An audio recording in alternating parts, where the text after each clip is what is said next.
믿음이 강한 사람이 도대체 어떤 사람이 믿음이 강한 사람이고 어떤 사람이 약한 사람이었길래 또 어떤 이제 문제가 있었는지 말씀을 통해서 한번 쭉 보겠습니다. 로마서 14장 1절에서 23절이고요. 오늘은 제가 쭉 읽고 진행을 해볼게요.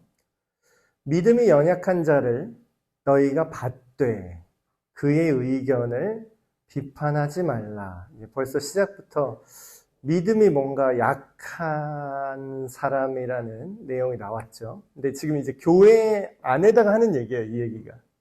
우리도 이 세상에 교회가 엄청 많죠. 여기 에베네셀 교회도 있고, 여기 길 건너에도 막 교회가 여러 개가 있더라고요. 저 앞에 뭐 상가에도 하나 또 있고, 이 근처만 해도 교회들이 상당히 많습니다. 근데 이제 그렇게 교회들이 많은데, 여기서 예수님을 믿는다는 전제로 지금 이 얘기를 하는 거예요. 예수님을 믿는 사람들 중에 그 예수님을 믿는 믿음이 연약한 사람. 근데 이거를 쉽게 얘기하면 여러 가지 측면이 있겠지만 이 로마서 지금 14장에서 얘기하는 믿음이 연약한 사람은 믿은 지 얼마 안 되는 사람이다 이런 얘기가 아니에요. 믿은 지 그러니까 믿음의 예수님을 내가 믿은 지 기간이 길다 짧다라는 그런 단순한 얘기를 하는 게 아니라 어떻게 예수님의 진리를 어떻게 이해하고 있는가 그 정도의 차이를 지금 얘기를 하고 있거든요. 네, 일단은 중간에 제가 말씀드릴게요. 어쨌든 그 믿음이 연약한 사람이 교회 안에 있는데 그 사람의 어떤 의견과 어떤 실생활에서 어떤 해석들을 하는데 그 의견을 함부로 폄하하지 말라는 얘기를 하고 시작을 합니다. 그런 서로 다툼이 있었겠죠? 로마 교회 안에. 자, 어떤 사람은 모든 것을 먹을 만한 믿음이 있고 믿음이 연약한 자는 채소만 먹느니라. 이게 먹고 뭘 먹을 것인가? 무엇을 먹으면 안 되나? 제가 이렇게 논란이 되는 그런 것들에 대해서 이제 제가 써놨어요. 서론에 이걸 제가 얘기를 안 했네요.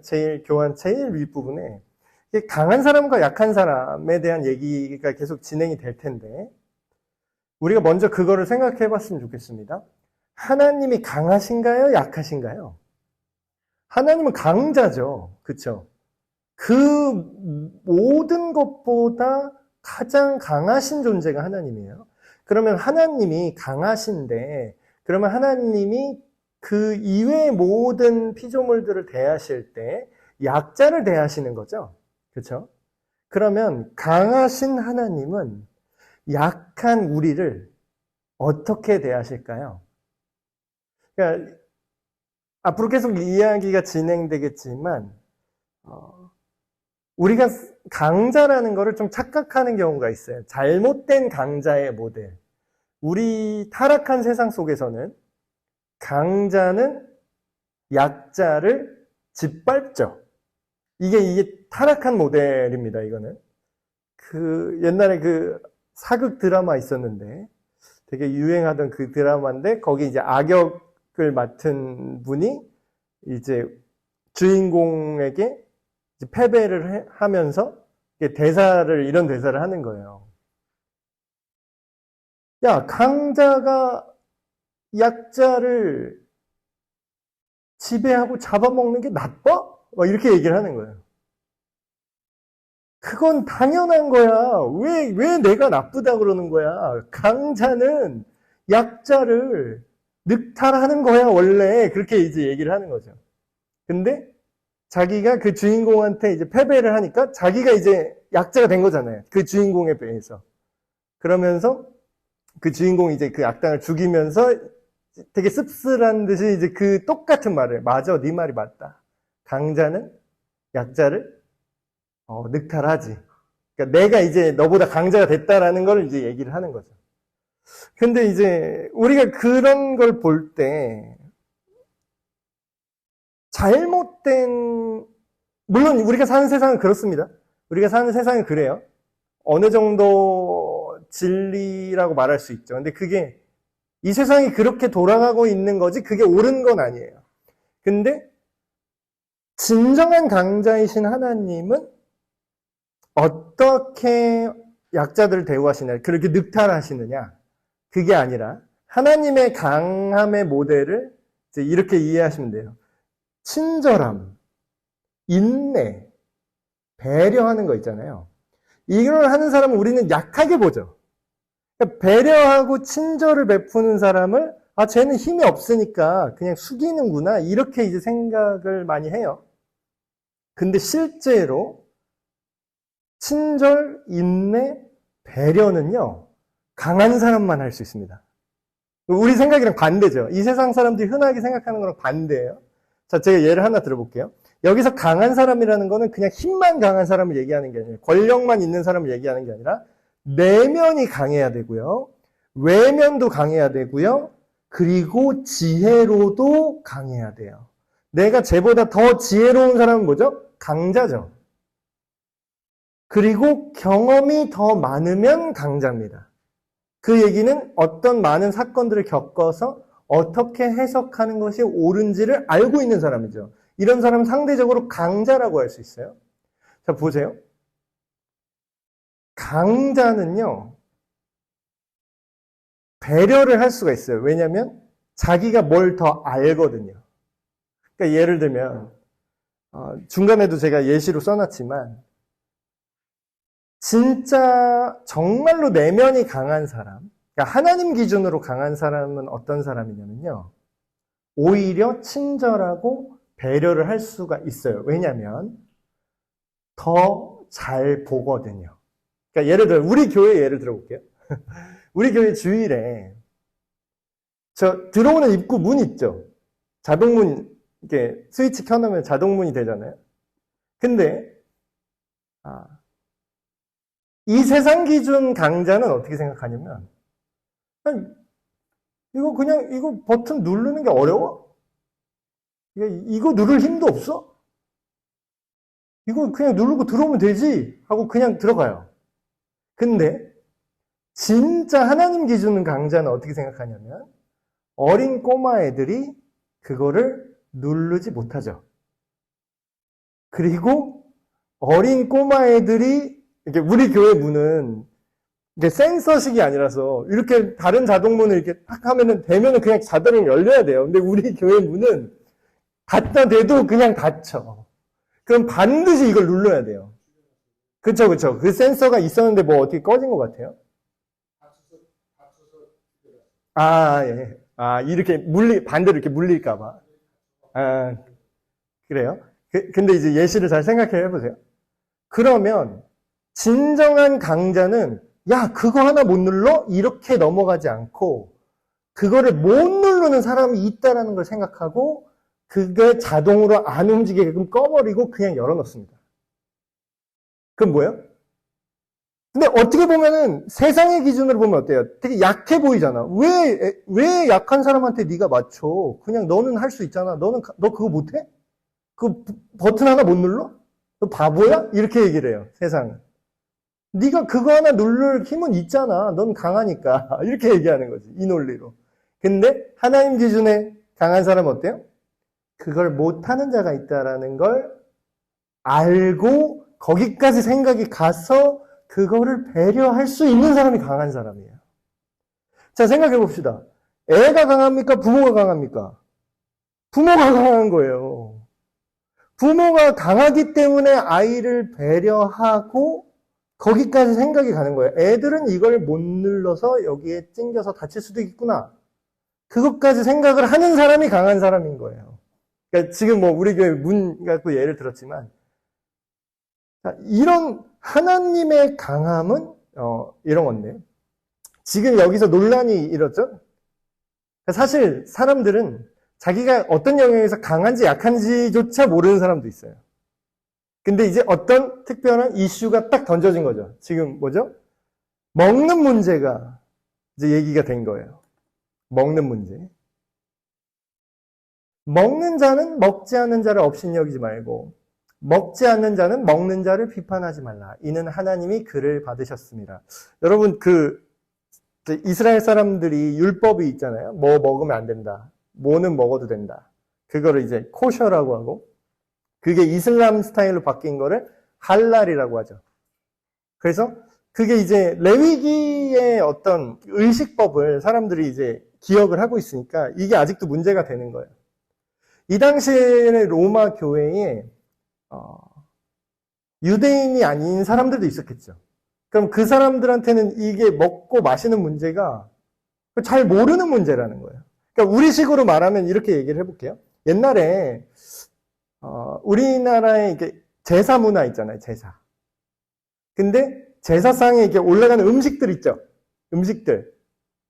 그거 옛날에 그리스도인들이 교회에서 뭐라 그랬냐면 그거 먹지 말라 그랬어요. 그 제사상에 올라갔던 음식을 먹지 말라 그랬습니다. 지금은 어떤지 모르겠어요. 예, 지금 먹죠? 예, 그러니까 그 얘기를 하는 거예요.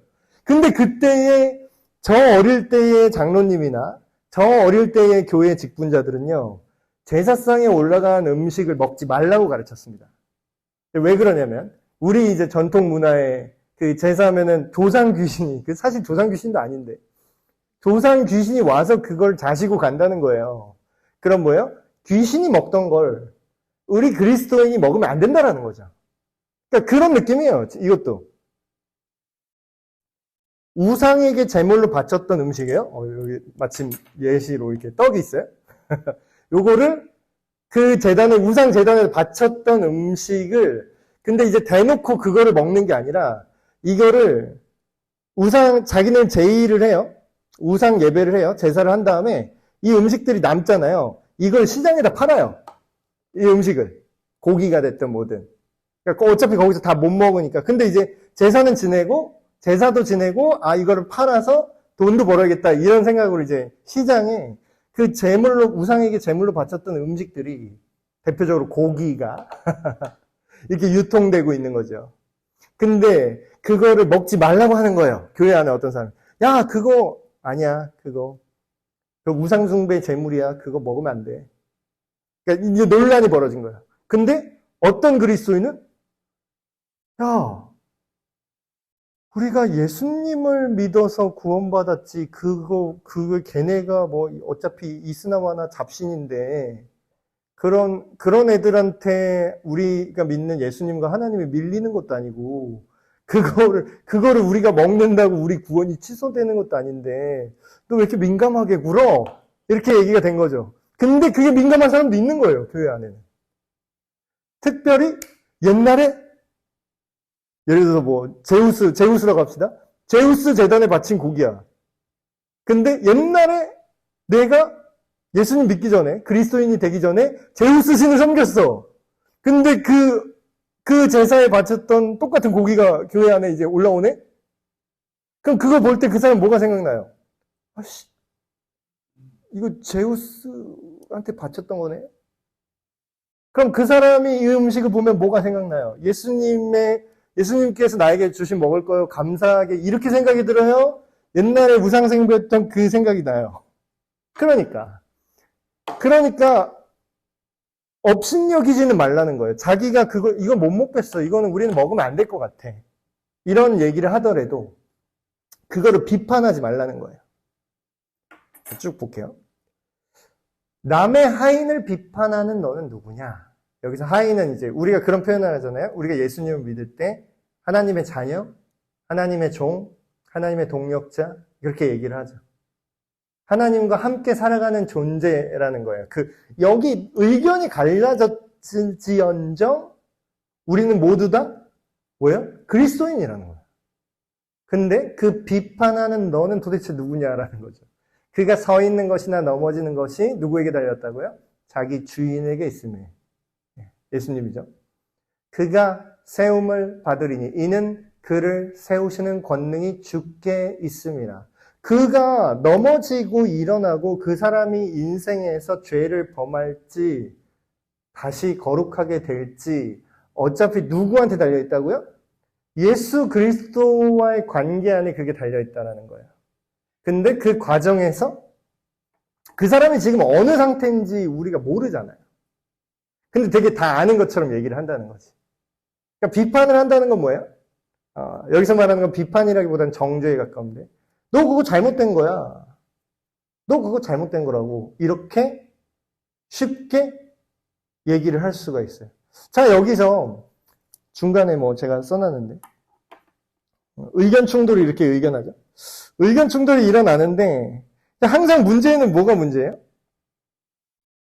자기가 잘 모른다고 생각하고, 내가 아직 초신자라고 생각하고, 내가 하나님에 대해서 잘 모른다고 생각한 사람은, 그 사람은 문제를 오히려 안 일으킵니다. 교회 안에서. 문제를 일으키는 사람들은 대부분 누구냐면, 내가 제대로 믿고 있다고 확신하는 사람이 문제를 일으켜요. 그래서 이제 이게 서로 투닥투닥 하는 거죠. 이제, 내가 하나님의 자녀인데, 이렇게 하면 안 돼. 라고 하면서 공격이 시작되는 거죠. 근데 이제, 여기서 우리가 생각해 볼게요. 제가 여기 이제 양심의 문제라고 적어놨는데, 이게 되게 오래된 문제예요. 아디아포라라는 단어가 있어요. 이게 뭐냐면, 이거는 대수롭지 않은 것들이라는 뜻이에요. 직역을 하면. 아디아포라. 대수롭지 않은 것들. 근데 이거를 다시 정확하게 말하면, 이거는 본질이 아니라는 거예요. 그러니까, 어쨌든 상관이 없다라는 거예요. 그러니까 이거를 먹든, 안 먹든, 이거는 본질이 아니다라는 영역이죠. 근데 그 반대의 개념이 뭐냐면 디아포라라는 게 있어요. 이건 뭐냐면 중요한 것들이라는 뜻입니다. 그러니까 이거는 다시 말하면 뭐냐? 본질이에요. 예를 들면은 우리가 교리반 시간에 배우는 그 핵심 뼈다구들 있죠. 뼈대들. 예수 그리스도의 십자가는 빠져서는 안 될 본질의 영역이죠. 우리가 예수님이 십자가에 달리고 부활했다는 그 사건에 대해서 다른 의견이 있으면 돼야 안 돼요? 다른 의견이 있으면 그 사람은 그리스도인이 아닌 거예요. 그러니까 그리스도인끼리 논쟁할 필요도 없는 거예요. 그 사람은 그냥 안 믿는 사람인 거예요. 근데 그런 영역은 우리끼리 어때요? 지금 교회 안에서 다 일치한다라는 거죠. 본질의 영역. 근데 이제 그 비본질의 영역에서 지금 갈리는 건데, 자, 또 이런 예시가 나옵니다. 어떤 사람은 이 날을 저 날보다 낮게 여기고 어떤 사람은 모든 날을 같게 여기나니 각각 자기 마음으로 확정할지니라. 자, 이걸 오늘날에 얘기하면 이 당시에는 이 얘기예요. 어떤 절기, 안식일, 그리고 어떤 형식과 방식을 내가 더 선호하는가. 이걸 오늘날로 이제 똑같이 옮겨서 예시를 들면 이런 겁니다. 어떤 사람은 새벽에 기도를 해야 된다 그래요. 새벽. 예수님께서 새벽 미명에 가셨어. 그쵸? 그럼 예수님이 밤이 맞도록 기도도 하셨잖아. 근데. 그럼 어떤 사람은 밤에 기도해야 된대. 근데 또 예수님은 항상 기도하셨어. 어떤 사람은 새벽에 기도하자 그러고, 어떤 사람은 점심에 하자 그러고, 어떤 사람은 저녁에 하자 그러고, 어떤 사람은 개인적으로 기도하자 그러고, 어떤 사람은 다 같이 모여서 합심 기도하자 그러고, 어떤 사람은 예배를 드릴 때 다 같이 모여서 회중 예배를 드려야 그게 예배라 그러고, 어떤 사람은 개인 골방에 들어가서 개인 예배를 드려야 된다 그러고. 자, 이 얘기예요. 그러니까 우리가 어느 특정한 날에 예배를 드리는 것이 구원의 조건입니까? 구원의 조건이라고 말한다는 건 아까 말했던 타협할 수 없는 본질이죠. 예수님의 십자가와 부활 같은 거. 근데 안식교인들을, 이제 기독교 계열 이단인데, 안식교인들을 우리가 왜 이단이라고 하냐면 본질을 벗어났기 때문에 이단이라고 하는 거거든요. 안식교는 거진 비슷해요. 우리 뭐 성경 읽고 교회론 막 이런 것도 거진 비슷해. 근데 가장 큰 차이점이 뭐냐면 걔네는 안식일에 예배를 드리지 않으면 구원이 없다고 얘기합니다. 그러니까 구원이라는 건 뭐죠? 본질의 영역이죠. 근데 어느 날에 예배를 드려야 구원받는다라는 건 뭐예요? 비본질의 영역을 본질의 영역으로 우겨넣은 거죠. 그럼 뭐예요? 네, 그걸 이단이라고 합니다, 우리는. 그러니까 이거는 되게 중요한 문제예요. 그런데 예를 들어서 어느 날이 어느 날보다 낮게 여기고 어느 때에 어느 시간대에 아니면 어떤 방식으로 어떤 사람은 통성기도 좋아해. 막 울부짖는 기도를 해야 된대. 막 주여, 막 주여 삼창 꼭 해야 된대. 이런 사람이 있어요. 또 어떤 사람은 좀 시끄럽게 기도 안 하고 나 혼자 좀 잠자 이렇게 묵상하면서 주님의 어떤 그걸 느끼고 싶은데 이런 사람도 있어요. 그럼 어느 하나가 맞고 어느 하나가 틀린 겁니까? 네. 그쵸, 이 얘기예요. 그러니까 야, 그게 중요한 게 아니에요. 그 비본질적인 영역은 각각 자기 마음으로 확정을 해야 돼. 그게 중요한, 근데 이걸로 막 싸운다는 거지, 투닥투닥. 그래서 이거를 그냥 싸우는 정도는 괜찮아요. 그냥 뭐, 자기 의견이 다른 건 괜찮아요. 교회 안에 의견이 다를 수 있죠. 여기 뭐 공산당 아니에요, 우리. 막 다 짜장면으로 통일! 뭐, 짬뽕 먹으면 역적이야, 막 이런 거 아니라고. 다양성이 있어요, 우리 안에. 그렇죠.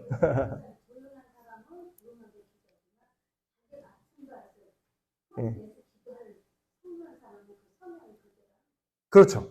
그리고 또 상황에 따라서 다를 수 있어요. 어떨 때는 통성 기도로 주여 삼창하면서 기도했던 사람도 더 이상 막 이렇게 내 기운이 없어. 이제 내가 기운이 없어서 하나님 막 내가 이제 소리 지를 부르짖을 힘조차 남아있지 않을 때 읊조리듯 기도할 수 있어요. 그러니까 상황에 따라 다른 거예요. 그러니까 근데 그거 가지고 이게 본질이 아니잖아요. 어떤 방식으로 기도할 건가, 언제 예배를 드릴 건가, 어떤 형태로 예배를 드릴 건가, 이거는 본질이 아닌데 그거 가지고 정죄하고 너는 그렇게 하면 그리스도인이 아니야. 이거 먹으면 그리스도인 아니야. 너 이날 예배 안 하면 그리스도인 아니야. 이런 거 하지 말라는 거예요. 나를 중히 여기는 자도 주를 위하여 중히 여기고 먹는 자도 주를 위하여 먹으니 이는 하나님께 감사하며 먹지 않은 자도 주를 위하여 먹지 아니하며 하나님께 감사하느니라. 자, 이 동기를 보라는 거예요. 왜 통성기도가 중요하다고 생각하죠? 예, 그것도 주님을 위해서. 주님과의 관계에 자기가 그게 좋다고 생각하니까 그걸 강조하는 거잖아요. 아니다. 나는 조용히 기도한다. 그럼 그 사람도 뭐예요? 뭐 나쁜 짓 하자고 조용히 기도해요? 주님과의 관계를 위해서 조용히 기도하겠다는 거잖아요, 그 사람도. 그러니까 우리 중에 누구든지 자기를 위해 사는 자가 없고 자기를 위해 죽는 자도 없고 우리가 살아도 주를 위하여 살고 죽어도 주를 위하여 죽나니 그러므로 사나 죽으나 우리가 주의 것이로다. 예, 이게 무슨 얘기예요? 우리에게 차이가 있어요. 우리 개인의 선호가 있어요. 그리고 하나님 아까 말씀하신 대로 각자에게 주신 성향의 차이도 있어요. 그리고 각자가 경험한 경험의 방향과 내용이 그 양이 달라요. 근데 공통점은 뭐라는 거죠? 우리끼리 투닥투닥 이렇게 할 필요가 없이 우리 모두가 누구라고요? 주님의 것이라고요. 다 그리스도인, 우리 한 몸된 교회라는 거예요. 이를 위하여 그리스도께서 죽었다가 다시 살아나셨으니 곧 죽은 자와 산 자의 주가 되려 하심이라. 그러니까 예수 그리스도 앞에 이 다른 의견들이 하나로 수렴이 가능하다라는 거죠. 이게 교회 안에 갈등 해결 방식이 어떤 누구의 탁월한 지도자의 뭐 지도력이라든가 어떤 사람의 어떤 힘이라든가 입김이 세. 막 예를 들어서 막 교회에 파벌이 있는데 누구 파벌이 돈이 많아. 그러니까 이 사람 마음대로 해. 여기서 다 헤쳐 모여. 그런 건 교회가 아니에요. 그럼 어디로 모여요? 예수 그리스도로 다 모이는 거예요. 내가 어찌하여 네 형제를 비판하느냐? 어찌하여 내 형제를 업신여기느냐? 우리가 다 하나님의 심판대 앞에 서리라. 그러니까 이 얘기가 무슨 얘기냐면 비본질적인 문제로 인해서 비판하는 것과 정죄하는 것을 멈추고 하나님 앞에 서라는 거예요. 하나님 앞에. 자, 하나님 앞에 쓴다는 게 무슨 뜻이냐면 나는 심판자가 아니라는 걸 인정하는 거예요. 그럼 누가 판단한다는 거죠? 최종적으로 심판자, 최후 심판 누가 하죠? 내가 하나요? 하나님이 하신다는 거예요. 기준은 하나님의 심판뿐이고 그 다음에 우리가 할 수 있는 건 뭐예요? 각자 하나님 앞에 자기 생각과 의견을 가지고 나오는 건 자유예요. 기록되었을 때 주께서 이르시되 내가 살았노니 모든 무릎이 내게 꿇을 것이요 모든 혀가 하나님께 자백하리라 하였느니라. 이러므로 우리 각 사람이 자기 일을 어떻게 하라고요? 서로 가타부타 막 이렇게 찌르지 말고 하나님께 직접 고하라 이거예요. 하나님께. 그러면 이게 되게 신기한 게요. 하나님한테 직접 고하잖아요?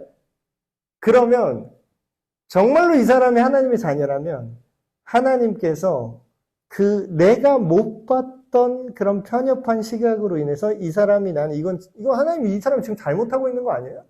이 사람 지금 통성기도 안 하는데 이 사람 지금 잘못된 거 아니냐고요? 이렇게 내가 얘기를 한다 쳐요. 근데 하나님께서 다른 걸 보여주세요. 그 사람, 내가 못 봤던 그 시야를 통해서 나는 이런 방식을 통해서 하나님을 만났는데 다른 방식으로도 하나님의 은혜가 임하는구나.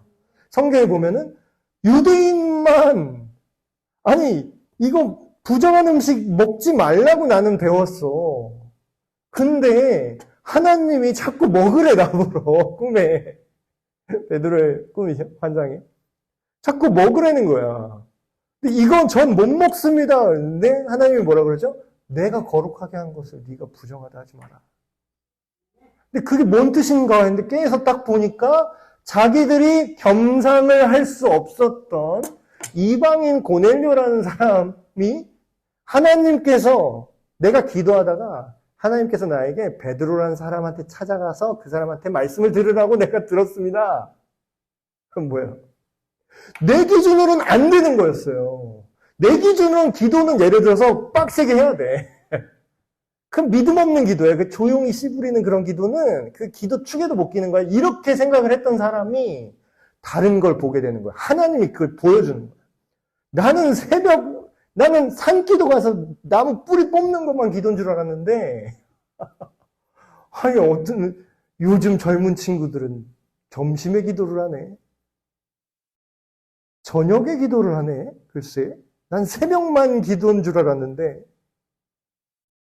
그런즉 우리가 다시는 서로 비판하지 말고 도리어 부딪힐 것이나 거칠 것을 형제 앞에 두지 아니하도록 주의하라. 지금 앞부분 지금까지 얘기한 거는 누구한테 얘기한 거야?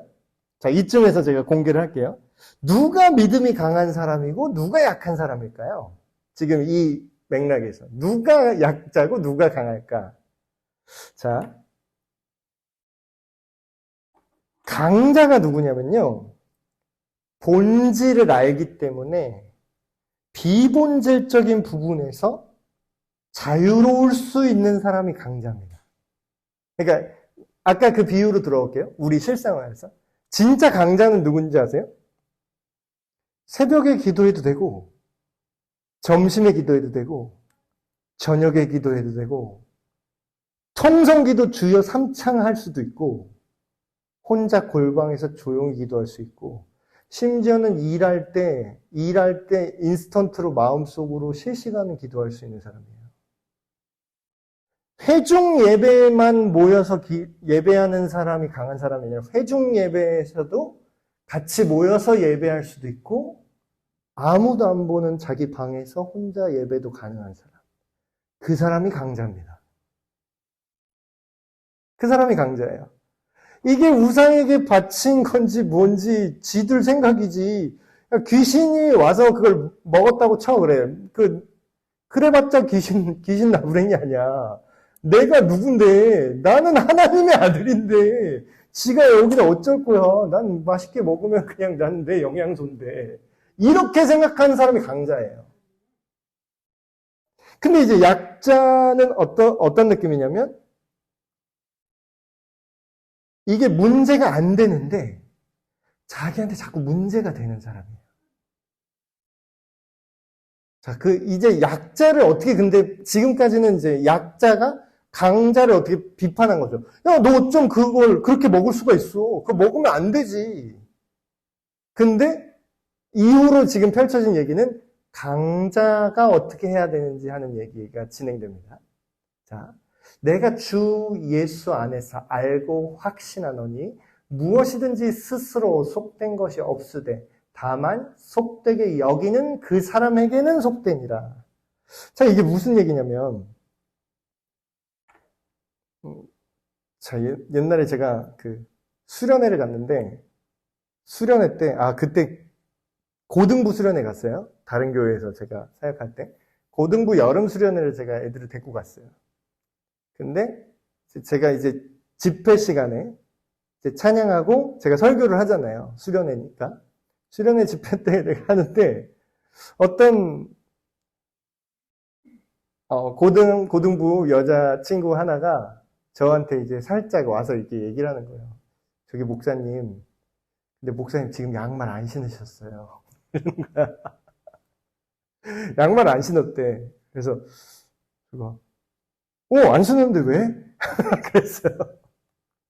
안 신었는데 왜? 그래서 되게 막 근심을 하면서 이렇게 얘기를 하는 거예요. 목사님, 저는 어릴 때 어머니한테 예배 때는 꼭 양말을 신으라고 배웠습니다. 이렇게 얘기를 하는 거예요. 그래서 거기서 그러니까 누가 약자죠? 믿음이 더 성숙하고 이렇게 레인지가 넓은 사람이 강자잖아요. 레인지가 넓은 건 저였어요. 근데 그 친구는 레인지가 좁은 거야. 그러니까 그 친구는 왜 그렇게 해야 되는지 그 이유는 모르고 그냥 엄마가 예배 드릴 때 양말 안 신으면 혼났던 거야, 자기는. 그래서 예배 드릴 때는 양말을 신어야 하나님께서 받으시는 거룩함인 줄 알고 있는 거예요. 고등부가 될 때까지도. 그래서 저는 이제 그걸 느꼈어요. 이게 딱 이 말씀이죠. 실제로는 어때요? 그 양말 신고 안 신고가 거룩한 예배인가 아닌가의 차이가 생기나요? 실제로는. 제가 태국에 그 선교, 이렇게 단기 선교 팀들 데리고, 청년들 데리고 갔는데, 태국 선교사님이 반바지에 하와이안 티 신고, 하와이안 꽃무늬 큰 거 있죠? 그 하와이안 셔츠 입고, 양말 안 신고, 맨발에 쪼리 신고 기도하고 설교하시는데, 그러면 뭐 예의가 없는 건가, 그게? 그러니까 예의라는 건 상황과 맥락 따라 달라지는 거잖아요. 그렇죠. 문화적 차이, 뭐 여러 가지 변수가 있죠. 근데 뭐예요? 이거는 뭐예요? 본질이에요? 본질은 아니죠. 그렇죠. 근데 그 얘기를 하는 거예요. 예수 그리스도 안에서 내가 정말 거듭난 하나님 자녀고 나는 지금 이 집회를 하고 내가 말씀을 선포하고 하는 것 자체는 문제가 없어요. 그게 본질이에요. 근데 만약에 누구 하나가 거기서 그게 거룩하지 못한 속된 거라고 느끼잖아요? 그럼 실제로는 그거는 속된 게 아니거든요? 근데 그 친구한테는 속된 거야. 지금 내가 양말 안 신는 게. 어떤 느낌인지 알겠어요? 문제가 안 되는데 그 사람한테는 문제가 될 수 있어요. 자, 예시를 하나 또 들어볼게요. 옛날에, 지금은 안 그러는데, 되게 옛날에 저 어린 시절에 교회 문화가 어땠냐면요. 드럼 치면은 북 찢어버렸어요. 그 옛날에, 김재용 목사님도 옛날에 잘 아실 텐데. 김재용 목사님도 그 옛날부터 시대를 앞서가신 거죠, 이제. 김재용 목사님 막 젊은 시절에 막 드럼 치고 막 기타, 일렉 기타 막 치면서 막 찬양하고 막 이런 거 좋아하셨잖아요. 근데 그 시절에 교회 장로님은 그러고 있잖아요? 그럼 와가지고 드럼 북 찢어버렸대요. 어디서 지금 거룩한 지금 하나님 전에서 어딜 이 악마의 악기를 악기가 죄가 있나요? 악기는 죄가 없어요. 근데 자 보세요. 그 장로님의 그 옛날 장로님 얘기하는 거예요. 그 장로님의 생각 속에는 경험 속에는 어떤 맥락이 있냐면 자기 젊은 시절에 방탕하고 노는 사람이 캬바레 이런 데를 가요. 저도 얘기로만 들었어요.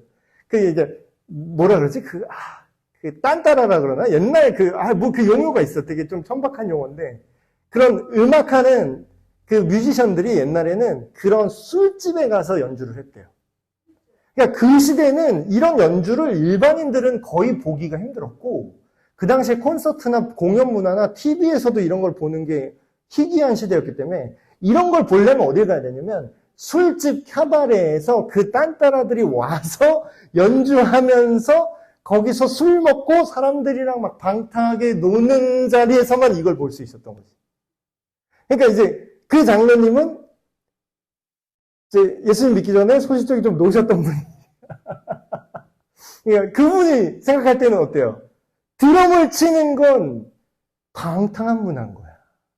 그분의 맥락 속에서는. 그러니까 뭐예요? 교회 예배 시간에 찬양할 때 드럼을 친다? 그럼 그 장로님의 마음속에는 뭐가 생각나요?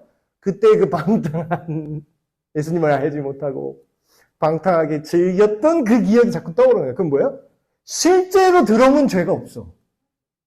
근데 속되게 여기는 그 사람에겐 이건 속된 거예요.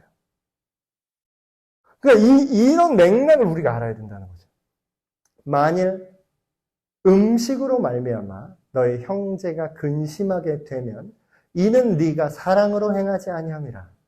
그리스도께서 대신하여 죽으신 형제를 내 음식으로 망하게 하지 말라. 자, 이건 강자한테 하는 얘기입니다, 지금. 강자는 상관이 없어요. 아, 그래? 너는 그럼 이렇게 세게 기도하는 게 싫으니? 아, 알았어. 그럼 나 조용히 기도할게. 조용히 기도할 줄도 알아요. 장로님, 그 옛날 스타일 장로님 얘기하는 겁니다. 아, 장로님, 그러세요? 아, 장로님은 이걸 볼 때마다 그런 어려움이 있으시군요. 안 치면 그만이야. 뭐, 드럼 안 치면 하나님이 우리 찬양 안 받아요? 안 치면 그만이에요. 그거라고. 어떤 사람은요, 성찬식 하는데, 실질 포도주를 쓰면은, 이제 그게 힘드신 분이 있을 수 있어요. 포도 주스 쓰면 그만이야. 그게 중요해요? 네.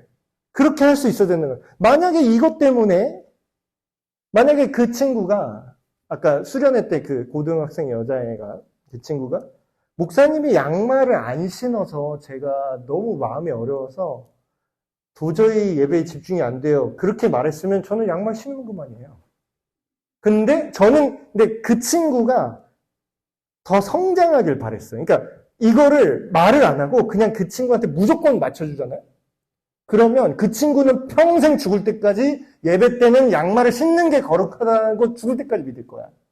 그러니까 저는 그 친구한테 얘기해줬어요. 이게 본질이 아니라는 거를 그 친구한테 설명을 해줬어요. 저 선교사님, 내가 지난달에 선교사님 뜨겁게 예배하고 되게 좋았는데 거기서 또 양말 안 신더라고. 거기는 신는 게 예의가 없는 거래. 막 그런 얘기를 했어요. 그래서 이제 너를 뭐라고 하는 게 아니라 이게 우리가 하나님을 예배하는데 우리를 방해할 수 없어 라는 걸 가르쳐줬어요. 그 성경에도 나오잖아요. 법궤가 이제 다시 이스라엘한테 복귀해서 들어오는데 다윗 왕이 너무 신나서 춤을 추죠. 하나님의 임재가 다시 이스라엘에게 왔다. 그러니까 하나님이 너무 좋아서 춤을 춰요. 근데 바지가 내려가.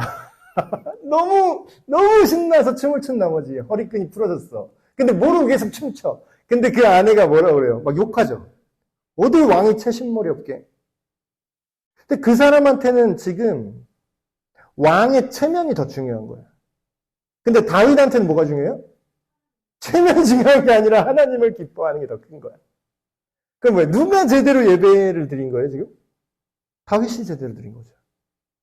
그러니까 이거를 가르쳐 줄 필요는 있어요. 이거를 이제 뭐라고 하고, 너 이것도 모르면서, 야, 상관없어, 임마. 이렇게 얘기하면 안 되고, 이걸 가르쳐 주긴 해야 돼.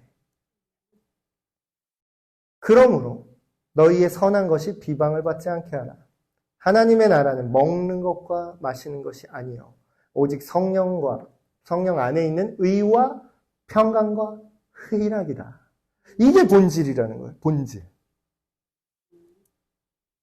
자, 상황과 맥락 속에서 본질이 뭔지 비본질이 뭔지를 구분할 줄 알아야 교회 안에 존중할 것과 절대로 용납해서는 안 될 선을 우리가 알 수 있어요. 이로써 그리스도를 섬기는 자는 하나님을 기쁘시게 하며 사람에게도 칭찬을 받느니라. 그러므로 우리가 화평의 일과 서로 덕을 세우는 일을 힘쓰나니. 이게 중요한 건데요. 저도 최근에 되게 많이 배우고 있는 건데 점점 더 배워가고 있는 것 같아요. 그게 뭐냐면요. 맞는 말을 한다고 다 좋은 게 아니더라고요. 거짓말을 하는 것보다 낫겠죠. 그렇죠? 그렇다고 우리가 거짓말을 하자는 게 아닙니다. 정직하고 올바른 말을 하는 게 선한 건 맞아요. 근데 그게 언제나 그 덕을 세우진 않아요.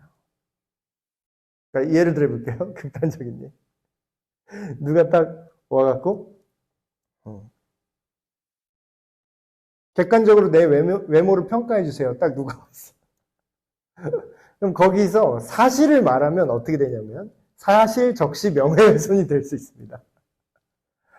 저기 너는 이렇게 못생겼고 너는 이렇게 코가 이렇게 있고 저기 이렇고 뭐 이러고 그게 사실이에요.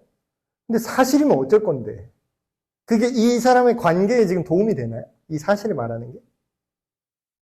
그러니까 제가 정말 사실로만 말하면 교회가 파괴될 수가 있습니다.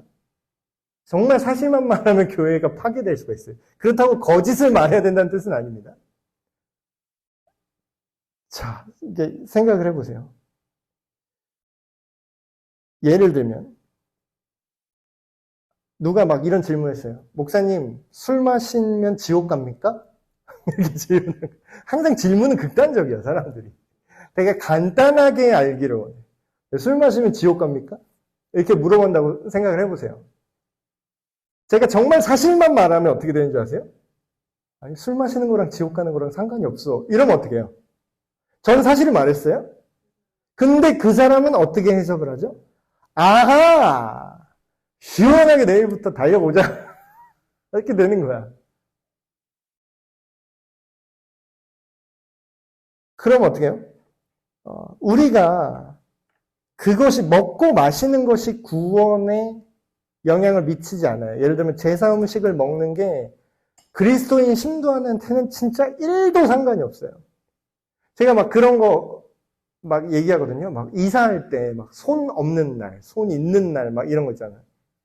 그리고 이름 지을 때 막 그 아름다울 미자 한자 쓰지 마라. 그럼 여자의 이름에 아름다울 미자 쓰면 팔자가 세져서 얘가 뭐 우리 심함이 이름 아름다울 미로 지었습니다. 심하미예요. 아름다울 미. 제가 왜 그렇게 지은 줄 아세요? 나한테는 아무 상관이 없거든요. 왜냐하면 얘가 예수 그리스도 안에 있으면 어차피 팔자가 세지 않을 거고 그 이름을 아름다운 미를 안 짓고 뭐 쌀미를 넣든 손 없는 날 맞춰서 이사를 가든 그 사람이 예수 그리스도 안에 있지 않으면 어차피 인생 끝날 거예요. 그럼 뭐예요? 나는 아무 상관이 없어요. 그래서 제가 꼭 이사 갈 때 그 날짜 보면은 손 없는 날이 비싸고 손 있는 날 좀 이제 귀신 들어온다 막 이런 거 있잖아요. 애군이 있는 날이 싸요. 그러면 저는 그렇게 얘기해요. 제수 온 붙은 날로 해주세요. 그냥 손 완전 오는 날로 해주세요. 왜냐면 난 상관이 없거든. 귀신이 5만 명이 오라 그래. 5만 마리가 오면은 난 예수님으로 다 조질 수가 있거든. 하나도 안 무섭거든요, 저는. 근데 그랬더니 또 뭐가 문제가 생겼냐면 나는 괜찮은데 그 이삿짐을 뺄 사람이 무서워해. 그 날짜가 안 나와. 그래서 아씨 아깝다. 싸게 들어갈 수 있었는데. 이런 것처럼 우리가 나한테는 그게 문제가 안 된다고 해서 그거를 교회 안에 문제가 되는 아직은 본질과 비본질을 구분할 수 없는 믿음이 약한 사람들한테 내가 그냥 막 밀어붙였다고 생각해 보세요. 어떻게 되나? 지금 우리 아들한테 제가 이거 바벨을 한 100kg 올려놓고 스쿼트 앉았다 일어났다를 저는 할 수 있어요. 근데 우리 아들한테 100kg 딱 꽂아준 다음에 야 인마 자식아 너도 해봐 이런 거. 제 다리 부러져요. 제 깔려서 죽어 거기. 근데 우리가 믿음의 영역에 있어서 우리 주변의 같은 지체들한테 이렇게 할 때가 은근히 있다라는 거야. 은근히 있어. 나는 되는데 너는 왜 안 돼? 약간 이렇게 하는 거지. 그러므로 중요한 건 뭐예요? 그게 내가 이게 강한 게 맞아. 너는 이거 먹는 게 지금 신경 쓰여? 너는 지금 아직 약한 거야. 이렇게 하라고 했어요? 그게 덕이 안 된다고. 그럼 아까 서론에서 제가 뭐랬어요? 강자는 뭐가 강자라고 했죠? 약자를 배려할 수 있어야 진짜 강자예요. 하나님이 우리한테 그런 식으로 한다고 생각해 보세요. 너 어떻게 죄를 지을 수가 있냐? 너 어떻게 이게 안 돼? 너 이게 안 돼? 너 10계명을 못 지키겠어? 이걸 어떻게 못할 수가 있지? 하나님이 우리한테 그런다고 생각해 보세요. 얼마나 무섭겠어, 우리가. 우리 다리 다 찢어져요. 뱁새가 황새 쫓아가다가 우리 다리 다 찢어진다고. 근데 하나님은 어떻게 하시죠? 절대 그렇게 하지 않아요. 10계명을 지켜야 된다는 게 사실이에요. 사실인데 사실 갖다가 우리한테 들이밀고 왜 못 지켰어? 이게 진리인데 왜 못 지키냐고. 그렇게 하지 않으신다라는 거죠. 음식으로 말미암아 하나님의 사업을 무너지게 하지 말라. 만물이 다 깨끗하되 거리낌으로 먹는 사람에게는 악한 것이라. 이게 되게 중요한 얘기인데 그 사람이 아까도 뭐 그런 얘기 했잖아요. 개인의 어떤 경험, 개인의 그 상태가 다 다른데 이게 문제가 되는 사람한테는 진짜로 큰 문제예요. 근데 이제 예를 들어서 우리가 약자를 배려하는데 너무 선을 넘으면 어떻게 되냐면 그거를 교리로 만들어 버립니다. 예를 들어서 교회 안에서 이런 사람이 있어요. 목사님, 나는 아무리 그래도 나는 안식일에 예배를 드려야만 구원받을 수 있을 것 같아요.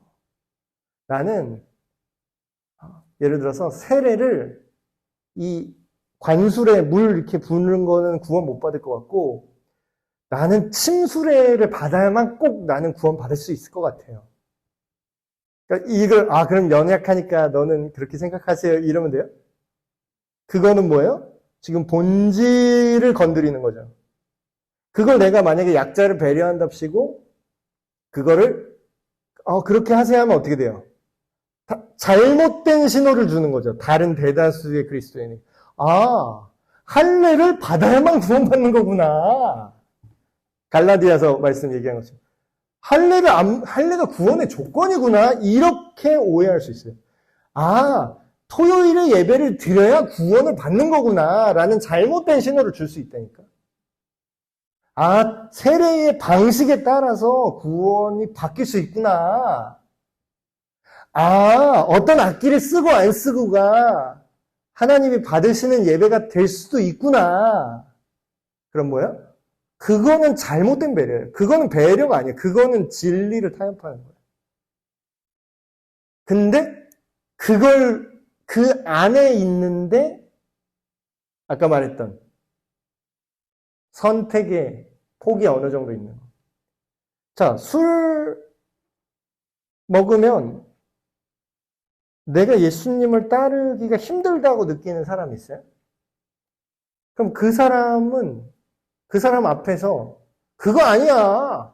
야, 이거 구원의 조건이 술 먹고 안 먹고가 아니라 자 마셔. 이러라는 거예요. 그 사람한테는 그게 악한 거예요. 그 사람한테는 그게 악한 거라고. 근데 그 사람이 이걸 교리로 만들지 않았잖아요. 그쵸? 그러면 받아주면 돼요, 그냥. 그거 갖다 싸우지 말라고. 고기도 먹지 아니하고 포도주도 마시지 아니하고 무엇이든지 내 형제로 거리끼게 하는 일을 아니함이 아름다우나. 실제로 어떤 일이 있었냐면 교회 안에 두 그룹이 약간 갈라졌어요. 한 그룹은 뭐냐면 자기들끼리 좀 이렇게 몰래 술을 마시는 그리스도인 그룹이 있었어요. 교회 안에. 근데 막 다 안수 집사님이고 막 장로님도 있어. 막 예를 들어서 청년들 안에도 막 그런 그룹이 있어. 자기끼리 막 술 마셔. 근데 한쪽 그룹에는 이 사람들이 그런 행동을 우리 교회에서 안 했으면 생각하는 그 사람들의 그런 행동들 때문에 마음에 시험거리가 되는 사람들이 있었어요. 제가 어떻게 할게요? 이 두 그룹이 같은 교회에 있는데. 그러면 여기서 누가 맞춰야 되는 거죠? 자, 그 사람이 아까 그 문제를 했는데 예를 들어서 마음에 꺼리껴요. 마음에 꺼리껴요. 근데 강자가 그걸 막 이렇게 얘기해. 아, 그게 술 마시는 거는 구원이랑 상관없는 거예요. 이렇게 무책임하게 예를 들어서 말을 했어요. 그러면 얘가 마음에 양심의 가책이 들어. 근데 이게 구원이랑 상관없대 하면서 얘가 마음에 양심의 꺼리낌이 있는데 그냥 마셨어. 그 그룹에 맞춰주기 위해서 마셨어. 막 장로님이 아 괜찮아. 한 잔 내가 따라줄게 하면서 먹었어. 그러면 그 자체는 문제가 아닐 수도 있는데 실제로 이런 일이 있었습니다. 실제로. 제가 있던 교회에서 있던 일은 아닌데 이런 중요하지 않은 문제인데 내 마음속에서 이게 하나님께 의롭다는 확신이 없는데 그냥 강자가 야 그거 구원의 조건 아니야 그냥 해도 돼 라고 해서 내 마음은 꺼리낌이 있는데 이거를 했어요. A라는 행동을 했어요. 근데 자기 양심이 계속 꺼리끼잖아요. 근데 나중에 B라는 행동도 내 마음에 꺼리끼지만 이걸 하게 돼요. 근데 여기서 A라는 행동은 지금 이런 문제였어요. 아, 이게 우상에게 바친 거 먹든 말든 상관없어. 진리와는 상관없는 행동이 맞았어요. A라는 행동은. 근데 B라는 행동은 예를 들어서 간음하지 말라라는 거였어요. 그거는 명백하게 진리를 벗어나는 행동인데 이 사람이 이런 것에서 내 양심상 이해가 안 되는데 했던 그 버릇이 들어서 진짜로 하면 안 되는 것조차 하게 돼요. 그럼 뭐예요?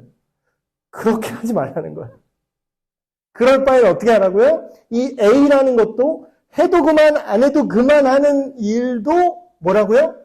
네 강하다고 생각하는 애들은 하지 마 그냥 그거예요. 그러니까 이게 되게 애매해요. 교회 안에 술 문제도 그렇고 지금 소도주 문제인데 맨날 와서 얘기해. 그러면 제가 이제 그런 이제 먹는 그룹한테 제가 뭐라고 얘기했냐면 하지 말라 그랬어요. 제가 목회죠. 그러니까 그들은 저의 지도를 받는 입장에 있는 사람이기 때문에 저는 그들의 신앙의 코치로서 어떤 의사로서 예를 들면 그냥 저는 그렇게 얘기를 할 수밖에 없어요. 그렇게 얘기를 할 수 있는 위치고 뭐라고 얘기했냐면 이런 거 얘기하면서 당신이 아무리 자유로워도 당신의 그 행동 때문에 믿음이 약한 사람이 정말로 선을 넘으면 안 되는 상황을 구분 못하고 선을 넘으면 그건 하나님 앞에 당신의 행동이 죄가 됩니다. 대놓고 찾아가서 이렇게 한번 얘기를 했어요. 근데 기분 나빠하시지. 자기가 교회를 원투데이 다닌 것도 아니고 나름 교회에서 직분자고 그러면 기분이 나쁘잖아요. 근데 저도 이제 말하기가 쉽지 않았겠죠. 근데 저는 말을 할 수밖에 없었어요. 근데 이제 그 후에는 알아서들 좀 조심들 하시더라고. 이게 내 눈치를 보고 안 하시는 건지, 정말로 깨달아서 안 하는 건지, 잘 모르겠지만, 그다음부터는 이제 좀 그 두 그룹 사이의 간극이 좀 좁아진 것 같았어요. 자, 2절 남았는데. 내게 있는 믿음을 하나님 앞에서 스스로 가지고 있으라. 자기가 옳다 하는 바로 자기를 정죄하지 아니하는 자는 복이 있도다. 그러니까요. 자기가 정죄를 스스로 하는 상황에서는 하면 안 돼요. 잘 모르겠으면 하면 안 된다니까요. 왜냐하면 다른 진짜 선 넘으면 안 될 것도 넘게 돼요. 그러니까 제가 여기 적어놨죠? 마지막에. 자기 스스로 그 일이 옳다고 확신하기 전에는 하면 안 됩니다. 예를 들어서 아까 그 옛날 시대의 그 장로님은 드럼을 치면서 찬양을 해도 하나님께서 받으신다는 게 정말 본인이 안 믿어지잖아요? 그러면 그분은 드럼 치면 안 되는 거예요. 그분은. 왜냐하면 자기가 계속 양심에 찔리는데 드럼을 쳤어. 계속 캬바레 생각나. 그러다가 이제 캬바레 가서 또 같이 또 이러고 있는 거예요. 그분은 나중에. 분간이 안 되니까. 의심하고 먹는 자는 정죄되었나니 이는 믿음을 따라 하지 아니하였기 때문이라. 믿음을 따라 하지 아니하는 것은 다 죄니라. 이게 그 뜻이죠. 자기가 믿지 못하는데 확신이 없는데 그 행동을 하면은 안 된다는 거예요. 근데 제가 그 양말 갖다가 이제 시험 들었던 그 친구한테 제가 뭘 한 거예요? 믿음의 본질을 알려준 거예요. 아, 네가 그렇게 고민하는 맥락은 내가 알겠어. 근데 그거는 그때 사회의 맥락에서 양말을 신지 않고 예배를 드렸던 이유가 내가 귀찮아서, 그리고 하나님한테 정돈된 모습을 보여주기 싫어서 내가 방탕하게 발가락 이렇게 하면서 다리 꼬면서 발 올리고 예배 드린다는 걸 하지 말라는 거지. 근데 그게 다른 상황에서는, 다른 맥락에서는 그것이 하나님을 진정으로 예배하는데 상관이 없다는 걸 알려주고 싶다. 그럼 뭐예요? 걔는 지금 믿음이 약한 데에서 한 걸음 강한 데로 성장할 기회가 된 거죠. 근데 이거를 본인이 납득하면은 그게 확장이 됐죠. 그럼 그다음부터 그 친구는 양말 안 신고 예배해도 돼요. 근데 만약에 내가 이렇게 얘기를 했는데 그 친구 마음속에 이해가 안 돼. 아무리 생각해도 자기는 양말을 안 신는 게 용납이 안 돼. 그럼 뭐예요? 그 친구는 신어야 돼요. 그 친구는 신고 예배하는 게 맞아. 그래서 오늘 여기 마지막에 어거스틴이 한 명언이 있죠. 본질에는 일치를, 비본질에는 자유를. 근데 모든 것은 사랑으로 해야 된다. 내가 자유를 막 누려도 돼요. 그리스도 안에서. 제가 재수 온 붙은 날에 이사를 가도 돼요. 근데 만약에 누가 거기에 뭔가 두려움이 있고 양심의 꺼리낌이 있으면 제가 일부러 그 사람을 하라고 강요해서는 안 돼요. 너 어떻게 재수 온 붙은 날에 이사 못 가면 너 진짜 믿음 아니야? 제가 이렇게 말하면 안 된다는 거예요. 너 자식들 이름 지을 때 그거 팔자 세지는 이름 한자 안 쓰면은 그거 무서워서 이름 못 지으면 너 그리스도인 아니야? 이렇게 말하면 안 된다는 거예요, 제가. 자, 오늘 들으신 말씀 기억하시면서 두 가지 제목으로 우리가 함께 기도했으면 좋겠습니다. 첫 번째로 기도할 제목은 우리 안에, 우리 교회뿐만 아니라 우리 가정에, 우리 친구 사이나 아니면 밖에 우리가 만나는 지인들 중에 믿음이 약한 사람이 있어요. 이 기준으로. 아직 본질이 뭔지를 정확하게 이해를 못했기 때문에. 근데 그거를 폄하해서는 안 돼요. 왜냐하면 그분은 그 틀 안에서 하나님을 만났거든요. 통성 기도를 하면서 하나님을 만난 경험밖에 없는 분에게는 그게 유일한 채널일 수 있어요. 그럼 그걸 존중해줘야 돼요. 믿음이 약한 사람은 진리의 본질과 원리를 깨닫게 하여 주시옵소서. 이 사람이 더 예수님 안에서 그 진리의 깊고 넓고 풍부함을 알아서 진정한 자유를, 어떤 상황 속에서도 자유를 누릴 수 있게 하여 주시옵소서. 두 번째로 기도할 제목은 믿음이 강한 사람. 모든 상황에서 풍요에도 처하고 궁핍에도 처할 줄 알고 밤에도 기도할 수 있고 낮에도 기도할 수 있고 혼자서도 예배할 수 있고 다 같이도 예배할 수 있고 핍박받을 때도 박수 쳐줄 때도 다 주를 위해서 살 수 있는 강한 사람. 그런 강한 사람이 있다면 우리 가운데 아직 연약한 사람을 배려하고 그들을 사랑하는 마음으로 그들을 기다려줄 수 있는 그런 성숙한 마음이 있기를 이 시간에 우리 한 마음으로 기도하시겠습니다. 하나님 아버지, 우리 사랑하는 에베네셀 교회 한 사람 한 사람이 각자의 믿음의 상태와 또한 하나님을 만난 방식과 경험이 다양함을 인정하게 하여 주시옵소서. 하나님, 우리가 약하거나 강하거나 오직 주님의 소유가 되었음을 알게 하여 주시옵소서. 그 어떤 사람이든지 한 사람도 실족하지 않고 한 사람도 넘어지지 않게 하시고 오직 예수님의 그 크고 깊고 넓은 그 진리의 그 깊은 뜻을 깨달아 알게 하여 주시옵소서.